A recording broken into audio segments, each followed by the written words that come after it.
Guys स्वागत है आपका मेरे YouTube channel Ishant wonder blog पे। तो भाई आज भी अब मैं रेडी हो चुका हूँ। आज मैं थोड़ा जल्दी रेडी हो गया भाई, क्योंकि हमारी परदादी का कनागत था तो वो काटा है दादी ने। फिर मैं रोटी देकर आया हूँ बावना है।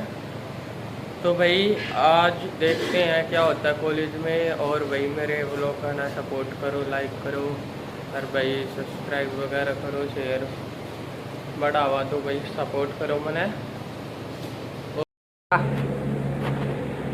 कैसी लग रही है खीर? खीर कैसी लग रही है? देख लो भाई, दादा कुछ नहीं बोलता, खाने में लग रहा है। मैं बंद रहे तो कहा किसी खीर बन रही है। बढ़िया है।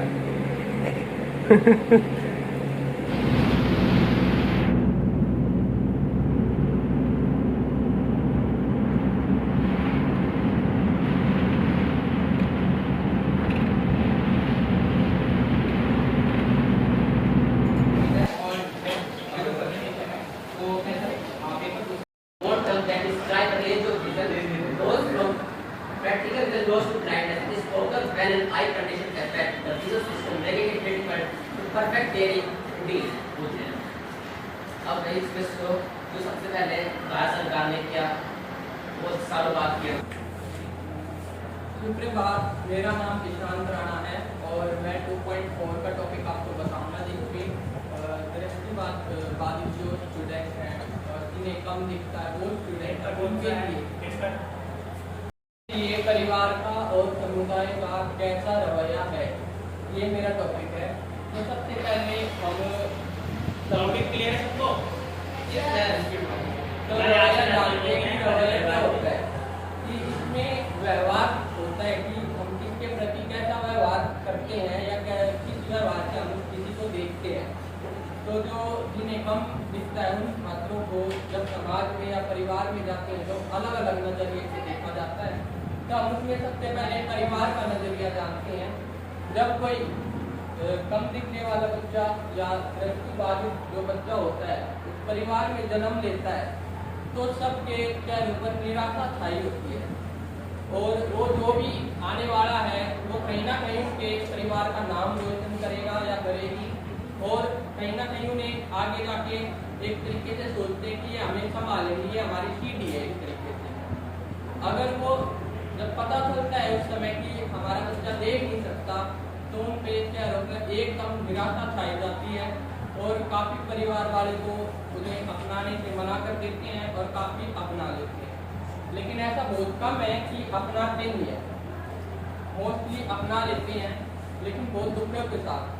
फिर वो उन्हें कहते हैं कि भाई ये कहीं ना कहीं हमारा पिछले जन्म का दोष हो या हमने कोई पाप किया है, उसका ही नतीजा ये है। तो परिवार का तो ये रवैया रहता है। उसके बाद हम परिवार में माता पिता की तरफ जाते हैं तो माता पिता सबसे पहले वो बहुत निराश होते हैं, क्योंकि सब ये सोचते हैं कि भाई जो भी उनके परिवार में आने वाला बच्चा है वो अच्छा रहे, खुश रहे, स्वस्थ रहे। तो शुरू में ही वो कम देखता है या उसको दिखता नहीं है, तो इस बात को सुनकर वो बहुत निराश होते हैं। लेकिन वो अपने बच्चे के लिए बहुत कुछ करना चाहते हैं। वो डॉक्टरों से कहते हैं कि अगर हमारे बच्चे की आंखें वापस ला सकते हो उसके लिए जो हमें करना पड़ेगा वो हम कर सकते हैं, या हमारी आंखें लगा दो या फिर और कोई इलाज हो तो बता दो। लेकिन ऐसी सिचुएशन में इलाज हो भी जाता है लेकिन नहीं भी होता। जब नहीं होता तो वो अपनाते हैं, उसमें फिर माता पिता अपने बच्चे का ध्यान रखते हैं, जिंदगी भर में संभालते हैं अपने बच्चे को। आगे फिर वो उनको ऐसा बनाते हैं कि वो अगर हम ना रहें उसके बाद वो अपना जीवन खुद जी सके। इसमें सबसे ज़्यादा बड़ी भागीदारी माँ की होती है, क्योंकि माँ हमेशा बच्चे के साथ रहती है। उसमें माँ का ज़्यादा काम बढ़ जाता है। माँ हमेशा बच्चे के साथ रहेगी, कोशिश करेगी उसे हर चीज़ का पता चले समय समय पे, कहाँ क्या चीज़ रखी है, कहाँ क्या नहीं है, किस कार्य को हम क्या कहते हैं, कि किस वाक्य का कहाँ क्या यूज होता है, हमें कहाँ कैसे बोलना है, कैसे नहीं बोलना है, या पैर ओढ़ने का ढंग, खाने पीने का ढंग, ये सब माँ ही सिखाती है। पिता सिर्फ देखभाल इलाज के लिए और यही कमाई का ही काम करते हैं। अगर वो भी घर बैठ जाएंगे तो ऐसे फिर उनका पालन पोषण अच्छे से नहीं होगा। दूसरी तरफ हम अगर जो परिवार नहीं अपनाते उनकी तरफ आते हैं, वो लोग क्या करते हैं कि अपने बच्चे को जन्म से ही किसी हॉस्पिटल में या छोड़ देते हैं, वरना फिर उसे ला करके किसी आश्रम वगैरह में भेज देते हैं। वहाँ उनके पैसे देते रहते हैं और वहाँ उनका इलाज चलता रहता है, मतलब इलाज कह लो या देखभाल कह लो चलता रहता है, और वो फिर उन्हें भूल जाते हैं, सोचते भी नहीं है कि हमारा कोई बच्चा था। फिर उसके बाद हम परिवार में आते हैं भाई बहन। कुछ भाई बहन सोचते हैं कि ये हमारा जो भाई है, अगर उसको जब उसके माता पिता उसकी ज़्यादा देखभाल करते, कुछ भाई बहन सोचते हैं कि हमारी तो वैल्यू बहुत ही कम हो गई, हमें कोई पूछता ही नहीं है। अगर जो देख नहीं सकता उस बच्चे से कोई गलती हो जाए तो उसे कुछ नहीं कह रहे, अगर मुझसे कोई गलती हो जाए तो मुझे बहुत डांटते हैं, मारते हैं, कहते हैं। तो ऐसे भी बच्चों में, भाई बहनों में भेदभाव हो जाता है। वो सोचते हैं कि भेदभाव कर रहे हैं पिता या माता, तो ऐसा नहीं होता। लेकिन ऐसा सोचते हैं भाई बहन तो वो उनके साथ अच्छा व्यवहार नहीं करते। और कुछ भाई बहन होते हैं वो सोचते हैं कि हमारा भाई या बहन जो भी है कि वो अपने जीवन में खुश रहे, हम उसे ऐसा बनाएं कि उसे किसी की जरूरत ना पड़े और वो इस काबिल हो कि उसको देख करके और बच्चे भी कुछ नया करने की कोशिश करें। उसके बाद हमारा आ जाता है समाज। समाज में बहुत लोग कहते हैं कि भाई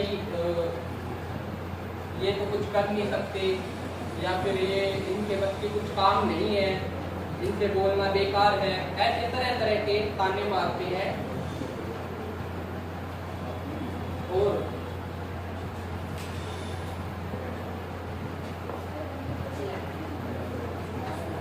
तो ऐसे समाज में कुछ लोगों का कहना होता है कि अंधे लोगों को देखे बिना उसके साथ जो होता है उससे बात करते हैं, क्योंकि वो सोचते हैं कि अंधों से भी क्या बात करनी है।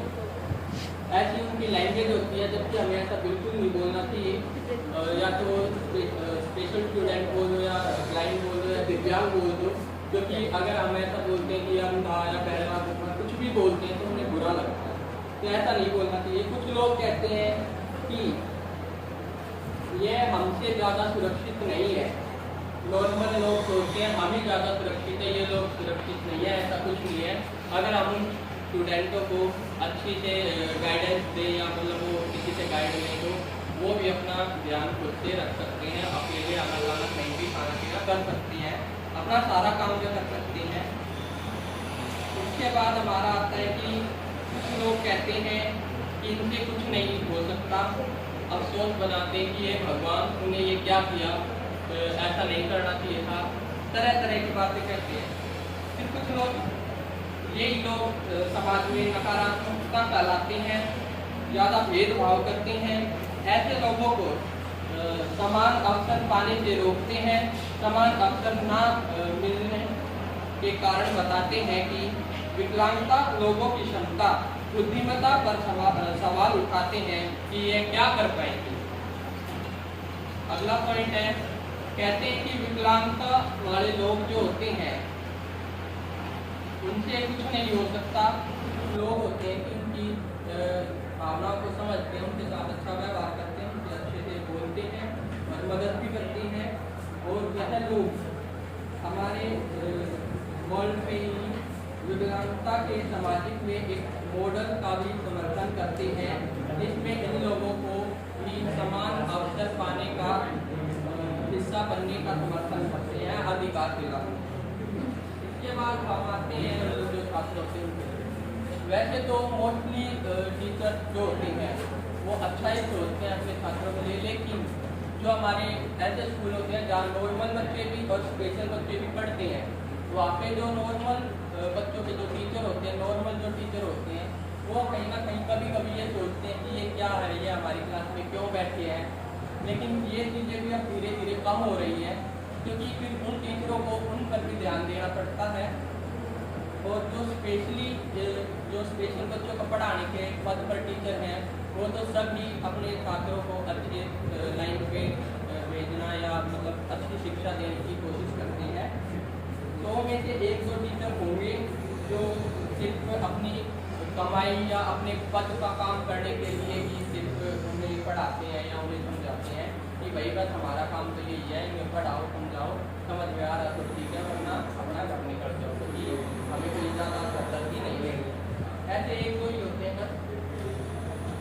इसके बाद आता है हो भी रहा है, सब नॉर्मल लोगों के साथ भी हो रहा है, बेहोश करके उनके और को निकाल देते हैं। तो इसकी सावधानी के लिए कुछ भी दिक्कत होती है। और मेरा टॉपिक यही खत्म होता है।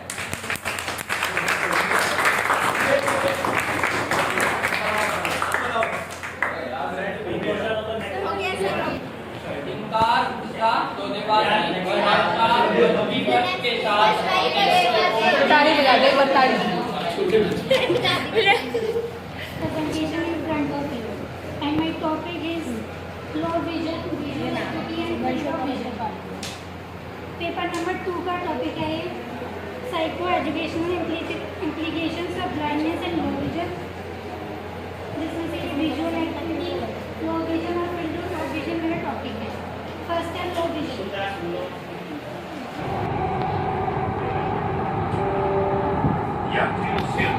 तो गाइस हम कॉलेज से सीधे मतलब मैं कॉलेज से सीधा यहाँ ही मेट्रो में आ गया पिंक लाइन से लाजपत साइड, और मम्मी भी ग्रीन लाइन से आई। हम जा रहे हैं मामा के घर, अचानक प्लान बन गया। हम वहाँ जाके दिखाऊंगा वहाँ का माहौल।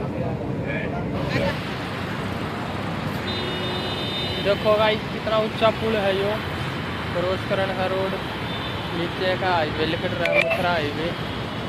करीब हम पहुँच लिए हैं बंगमगढ़, करीब हम नीचे तो ऑटो पकड़ के जाएंगे। मैं पहुँच गया था अपने मामा के घर, और ये मामा का लड़का, मामा घर का मैं आ लिया था घड़ियाल पहले, भाई थक गया था तो आकर लेट गया। और भाई आज का ब्लॉग मैं यहीं एंड करता हूँ, मिलते हैं नेक्स्ट ब्लॉग में, बाय।